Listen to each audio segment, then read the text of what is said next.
appreciation.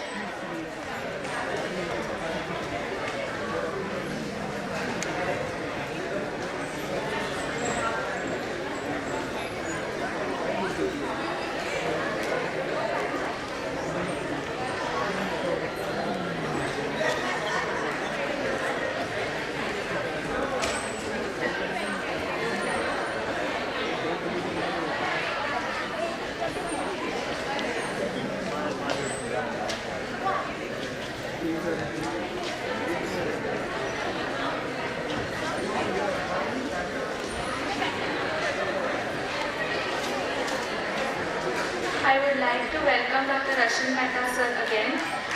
May I have a round of applause, please? I now request my colleague to give sir a token of our appreciation.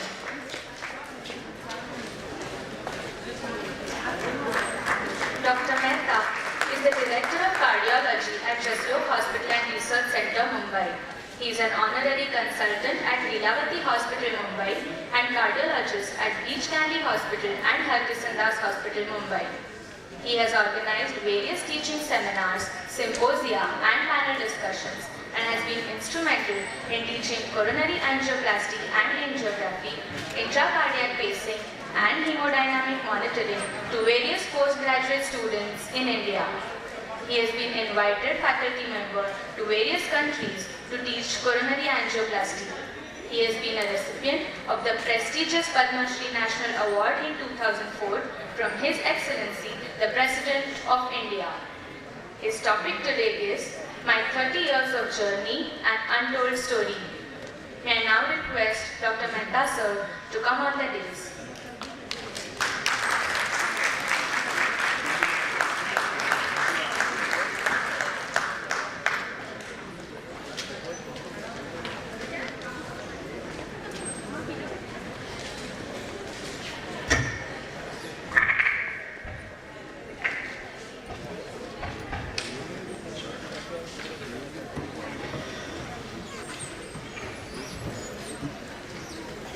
Friends,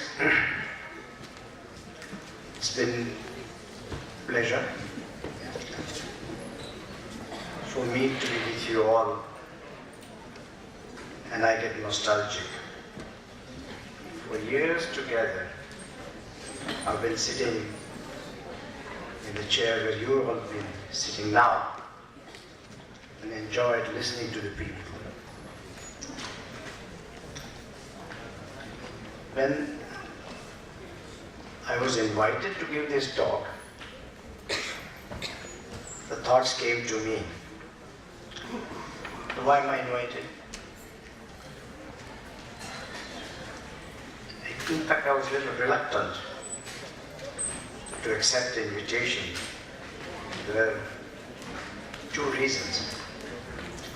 One was that these days cardiologists do not have very good reputation. And I'll give you an example. I invited lots of cardiologists and cardiac surgeons at a party. Sharad Pawar was the chief guest, and I was introducing, this is Dr. Panda, the eminent cardiac surgeon. This is Dr. Khande Parkar, cardiac surgeon. This is Dr. Paladin, cardiologist. Incidentally, it so happened that my brother also was invited by me, and he is an engineer. So Sharad Pawar asked, incidentally, are you also a cardiologist? He said, no, sir, I'm only a gentleman. It tells a lot of things.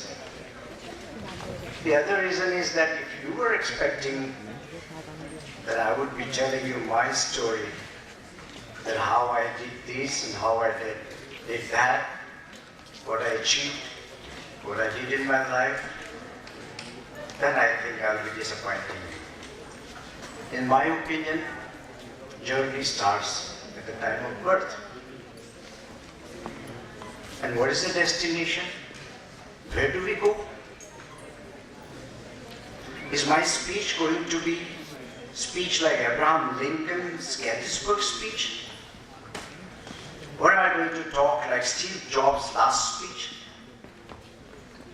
No, then I think you are disappointed. All that I'm trying to tell you, that I'm going to share with you how the life is ultimately, what is a journey? Journey is a process where you move from one destination to another destination. And that process, that effort involves a lot of roses, a lot of thorns, a lot of stripes, a lot of struggles, a lot of disappointments, a lot of difficulties, but it has gone on. Now, I have to talk as to how to enjoy. If I were to ask, our dean used to ask when we used to join medical college, why do you want to be a doctor? Why should I be a doctor? I want to serve the society. Dishonest answer. Very dishonest answer. You can serve the society without being a doctor. And then the honest answer is, am I enamored, lured, the way the successful doctors are moving in the society, in the big cars, get respected all over, and I want that. That's an honest answer. Incidentally, I would say that all of us has one goal. The journey has only one goal, and that this goal is a goal of happiness. Question is that how do we derive that? How do we reach that goal? And once I was reading a book on the time management, and I thought this would teach me how to achieve more in shorter time, how to do my things more efficiently. Right in the first paragraph, the book clearly mentioned that if you are expecting that this time management book will teach you how to save time, how to optimize time, how to utilize your time better, then don't read this book anymore.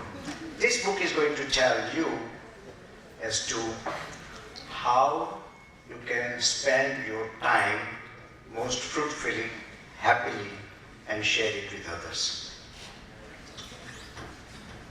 Time is a very important component for qualifying success.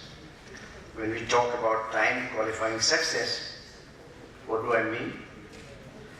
We often say, Akbar, at the age of 15, he became the Emperor of India. Manu, at the age of 5 years, he gave his first concert. William Pitt Jr., at the age of 23, was the Prime Minister of England.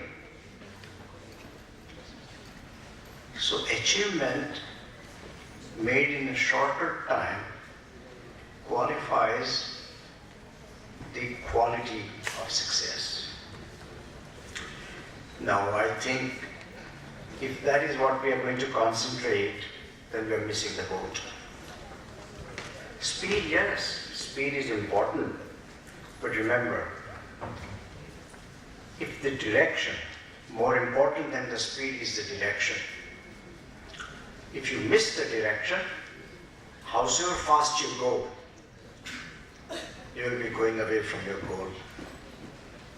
So the lesson in the life to understand first is that yes, you concentrate, achieve speed by 3 virtues. Which 3 virtues I'm going to tell you that, but please don't miss the direction.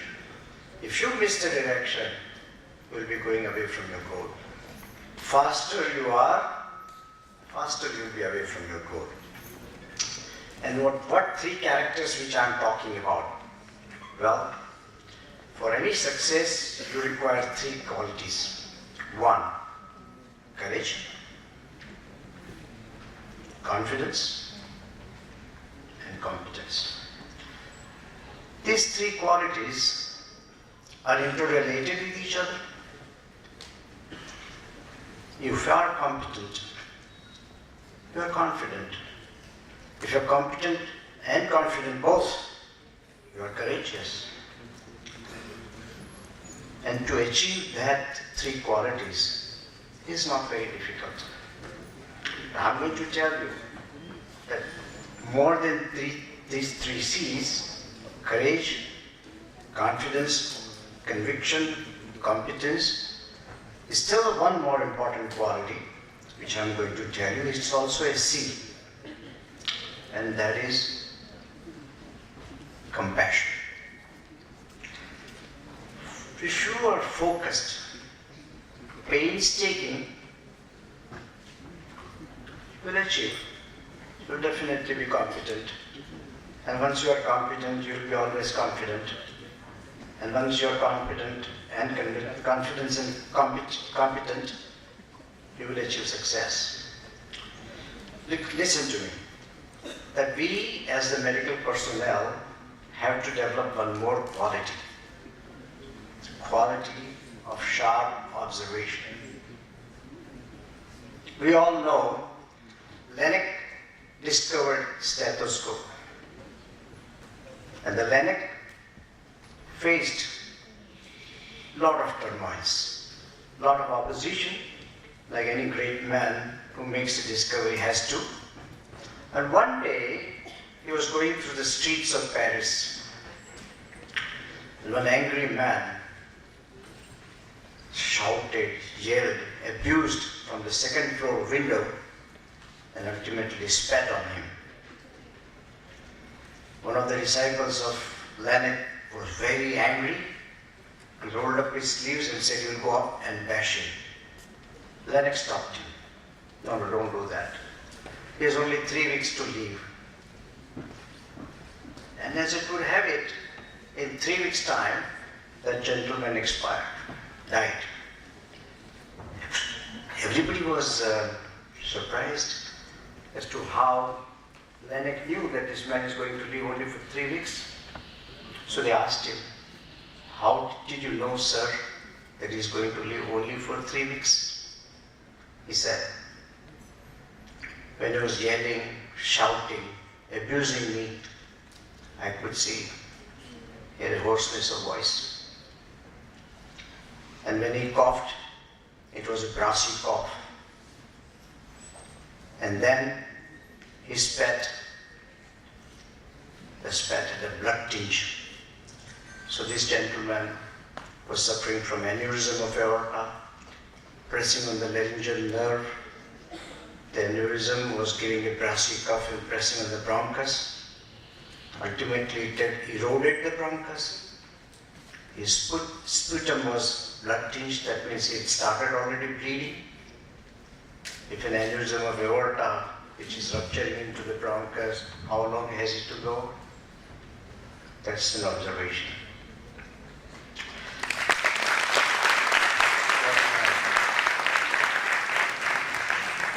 And one day, Sir Percival Potts, the famous surgeon,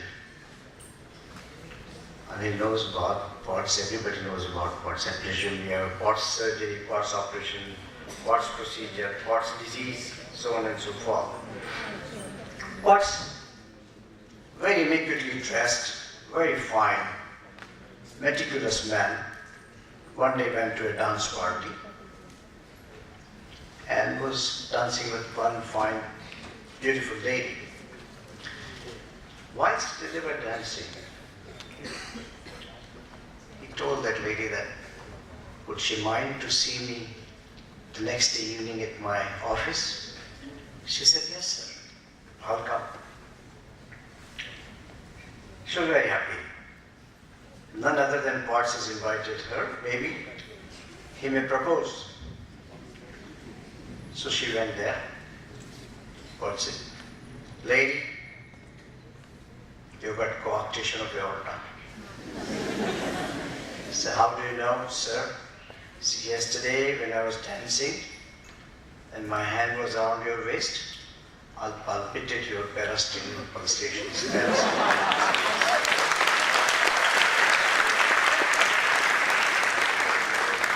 You have a prominent parascapular pulsations and therefore you have coarctation of the aorta. That's just art of observation.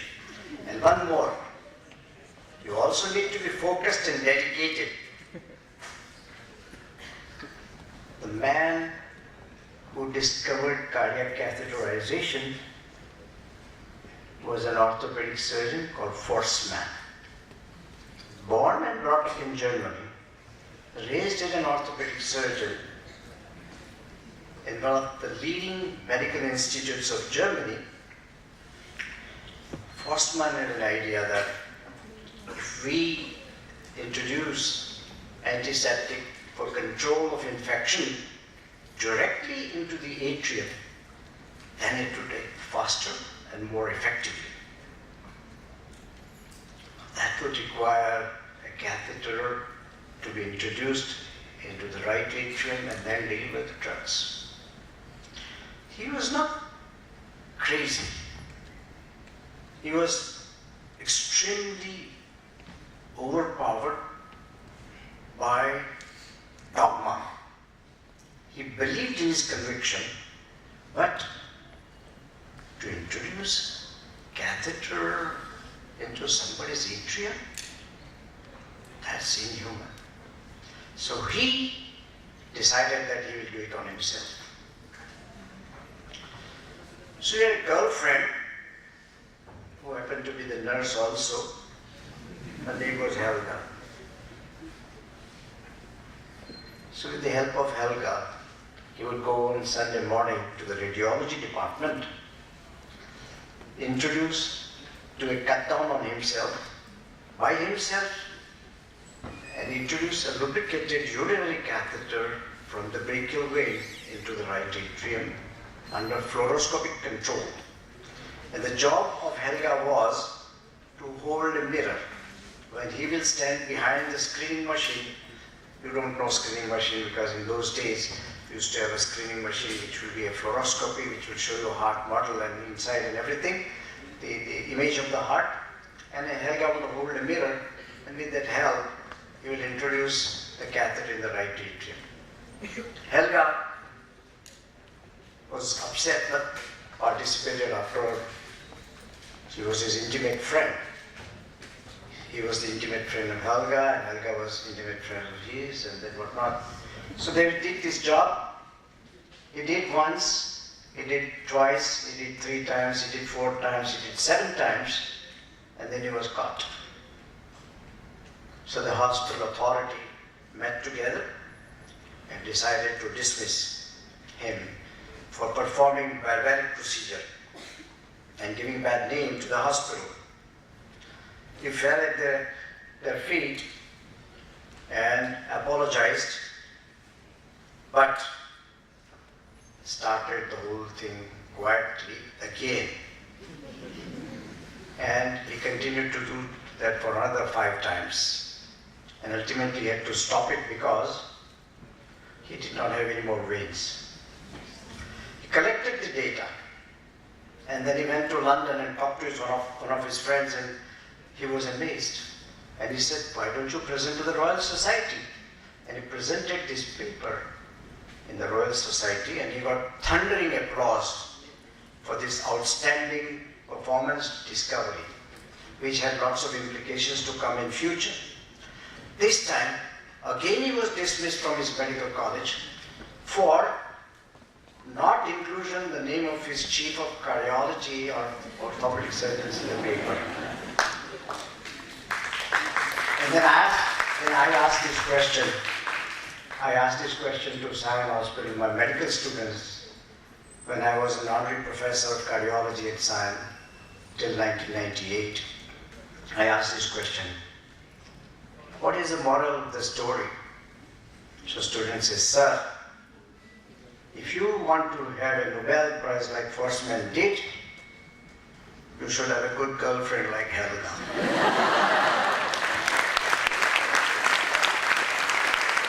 That's his spirit. Other virtue, I'm talking of his confidence. Confidence is good, but overconfidence is bad. To give an example, An 83-year-old retired army colonel got married to a 21-year-old girl.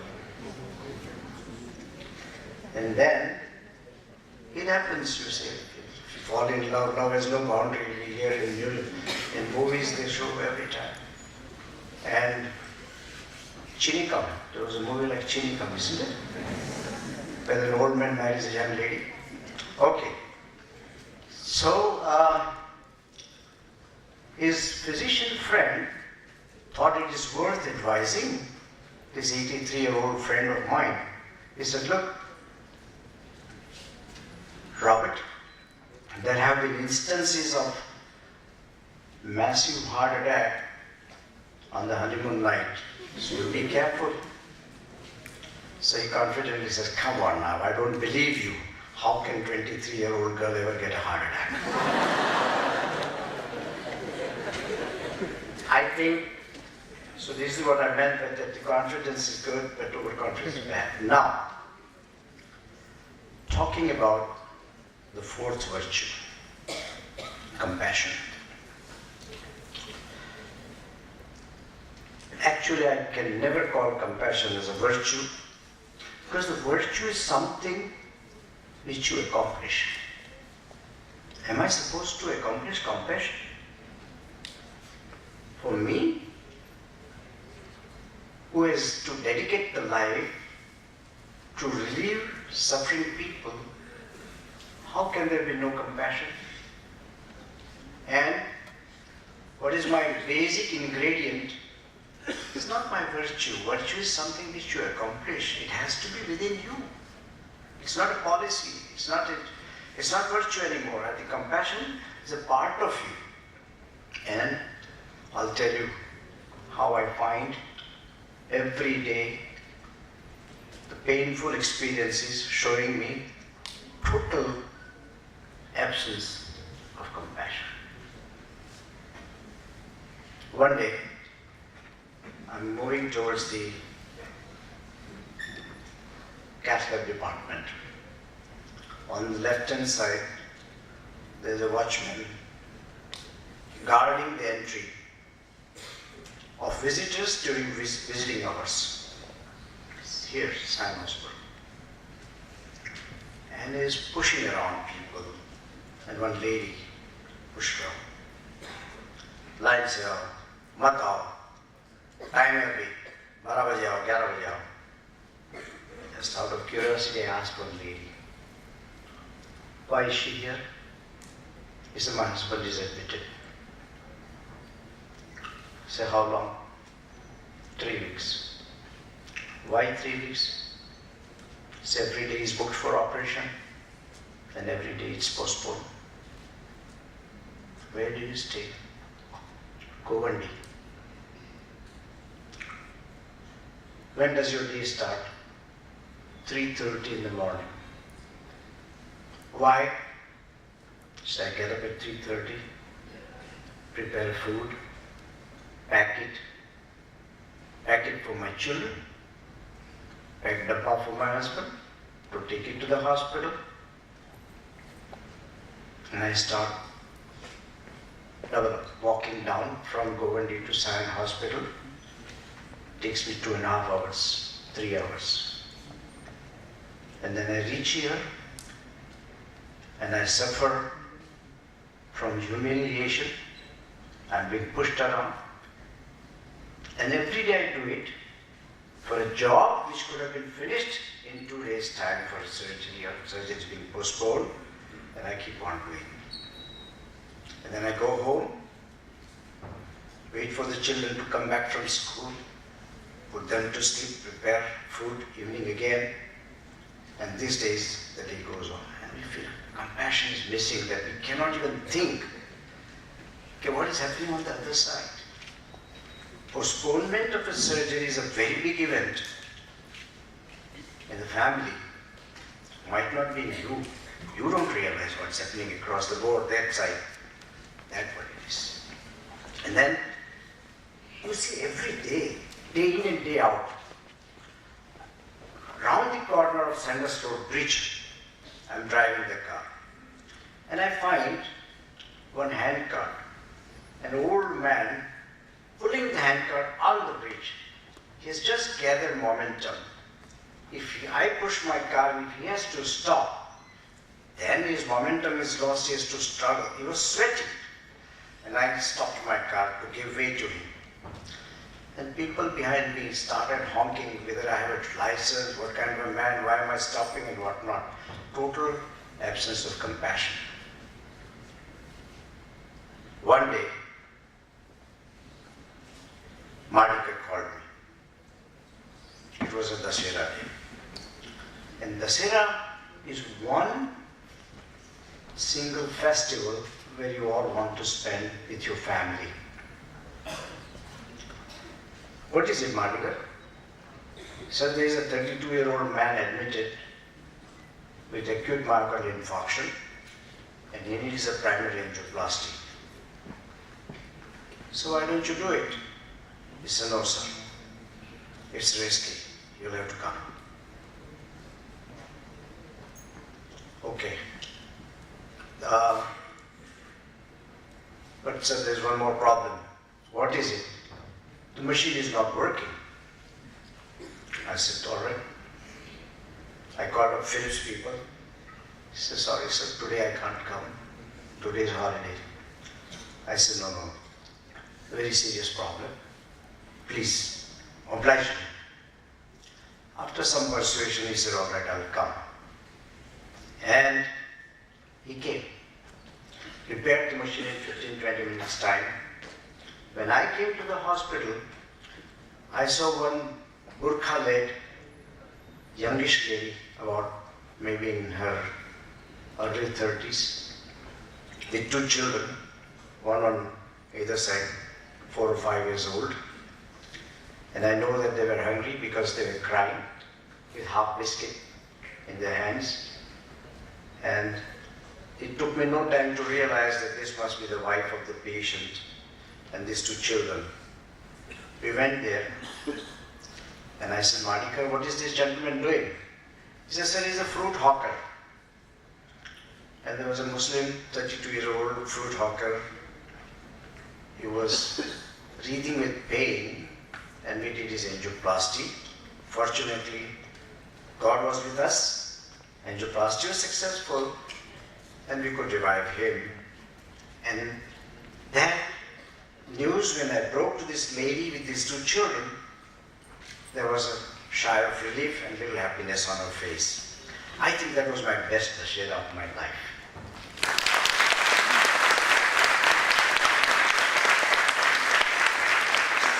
So the compassion is not virtue, it should be with us. What is compassion is a sympathetic approach with a compelling desire to extend help who needs.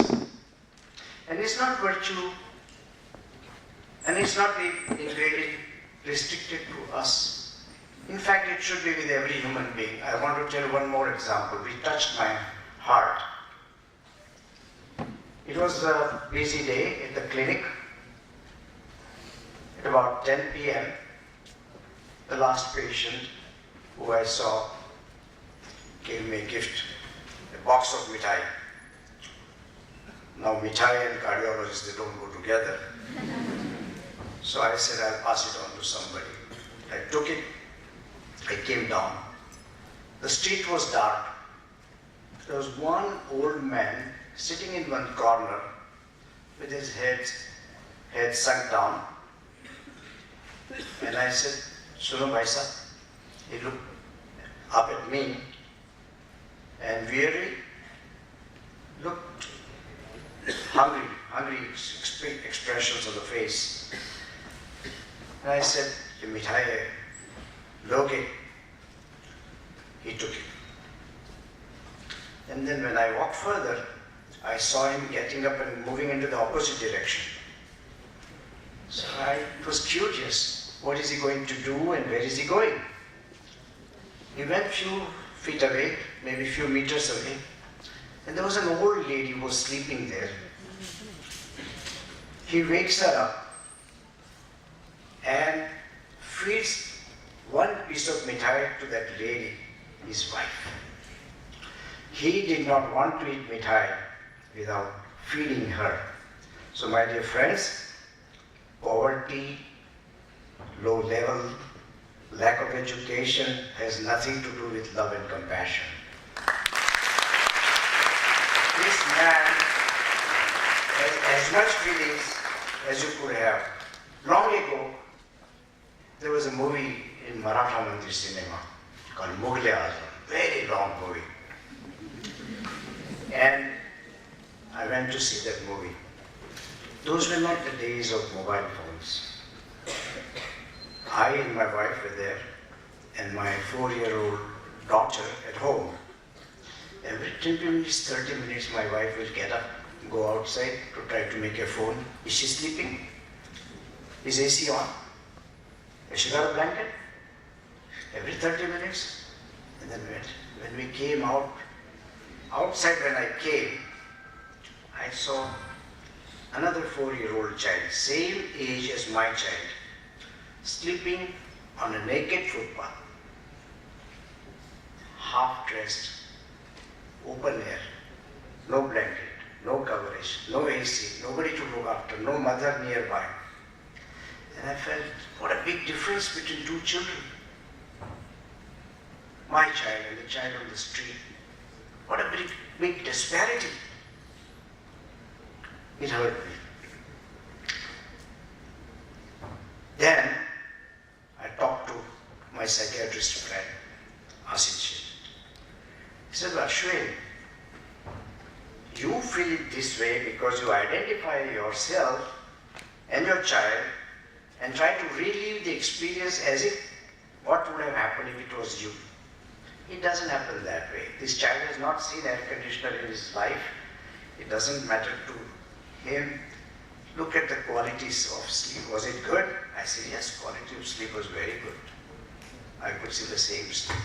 So my friends, all these fine aspects of life, which we have had many opportunities to observe, we should inculcate.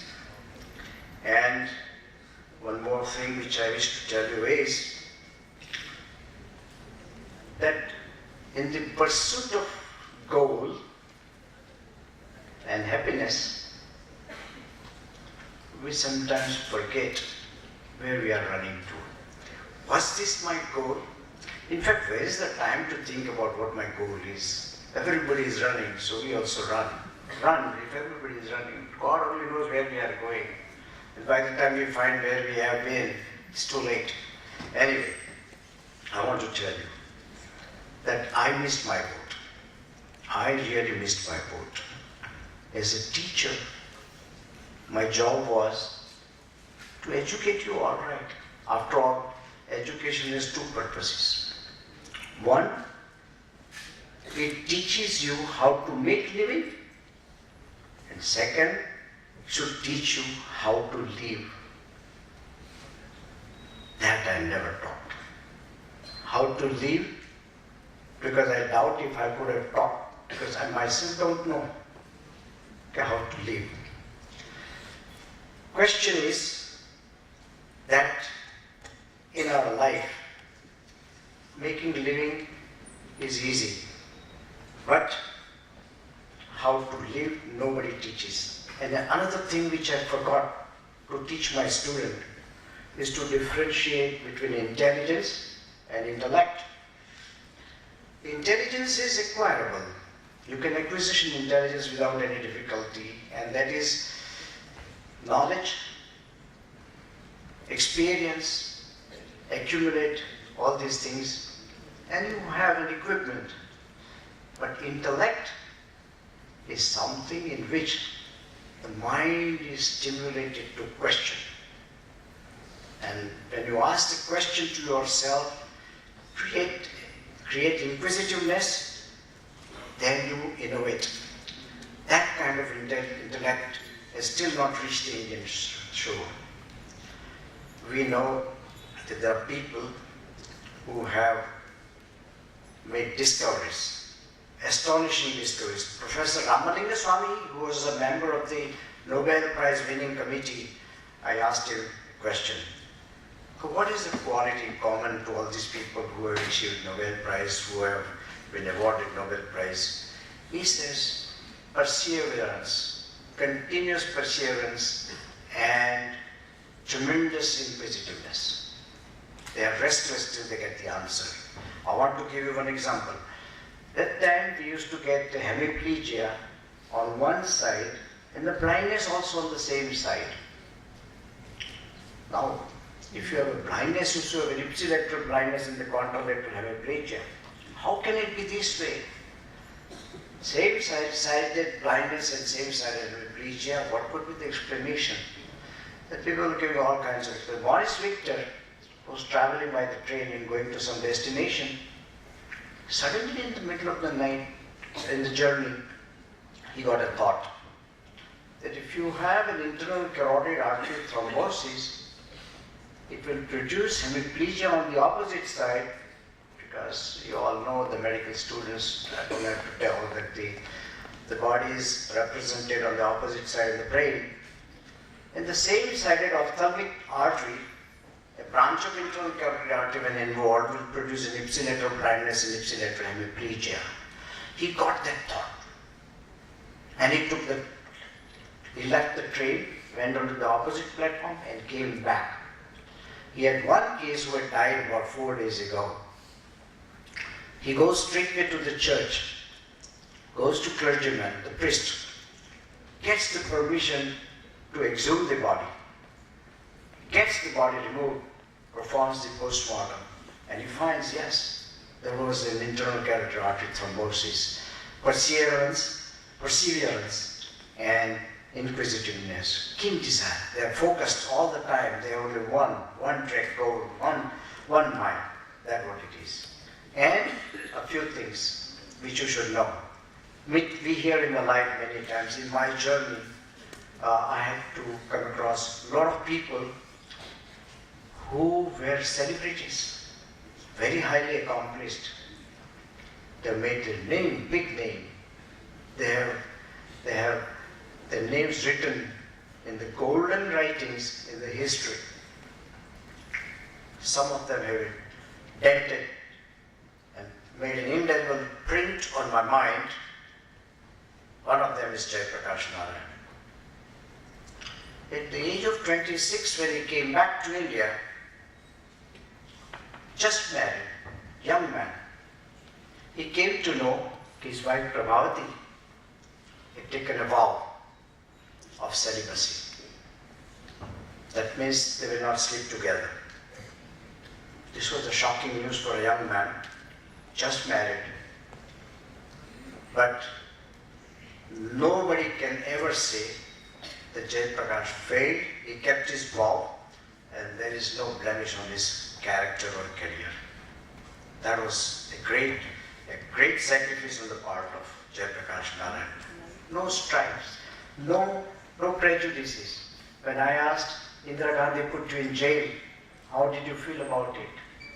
He says, Hindu तो हमारी गोद में पली थी, हमारी बेटी के बराबर थी, वो भान भूल चुकी है. जब रास्ता मिलेगा उसे, तो अपने आप ठिकाने पे आ जाएगी. हमें कोई लेना न देना है, हमें कोई क्रोध नहीं है, हमें कोई ईर्ष्या नहीं है, हमें कोई गुस्सा नहीं है, कुछ नहीं है. What were you doing while you were in jail? मालिक के लड़के को मैं अक्षर ज्ञान देता था, लिखाना पढ़ाना सिखाता था, बाकी कुछ नहीं. His nephew one day came, Dr. Mehta, I need a letter, I want a telephone. Telephone waiting period is 2 years. You know Muttanna, general manager of telephone? I said, I do. Okay, then will you give me a letter? I said, I will give you a letter, but वो ताऊजी को क्यों नहीं कहता है? ताऊजी ने तो मोरारजी भाई को प्राइम मिनिस्टर बनाया. तेरे ताऊजी इतने बड़े तो डॉक्टर साहब आप देते हो दे दो. न मैं ताऊजी से कहूँगा न ताऊजी मुझे लेटर देंगे. He was not willing to do that kind of things. And look at the atmosphere now. What is happening? Kissa kursi ka.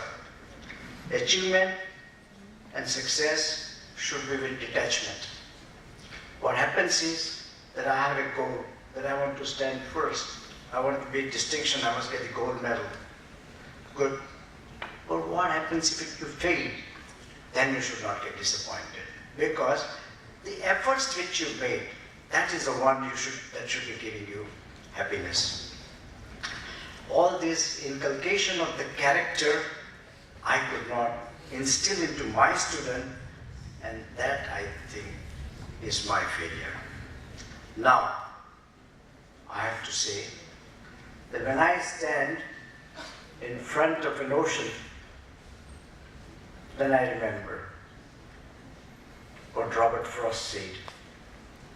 Is it Robert Frost or a Longfellow? I don't know. But I'm standing on the sands, trying to make imprints. And when I look forward, then I say, yonder the long horizon lies, and thereby night and day. The new ships sail away, the old ships come back to home. I'm a new ship. You all are the new ship. You have to go to the middle of the ocean, explore, and acquire the wealth. The wealth, not in terms of the monetary wealth or materialistic wealth, the wealth of experience, the wealth of knowledge, come back and distribute to all those where you all belong to. Good luck and goodbye.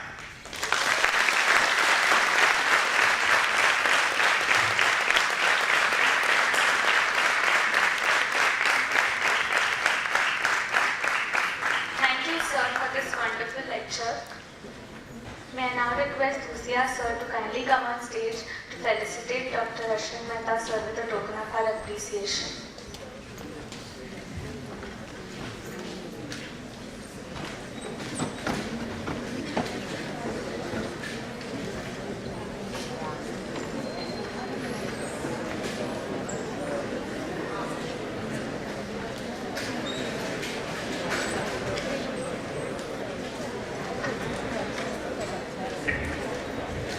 Second entry,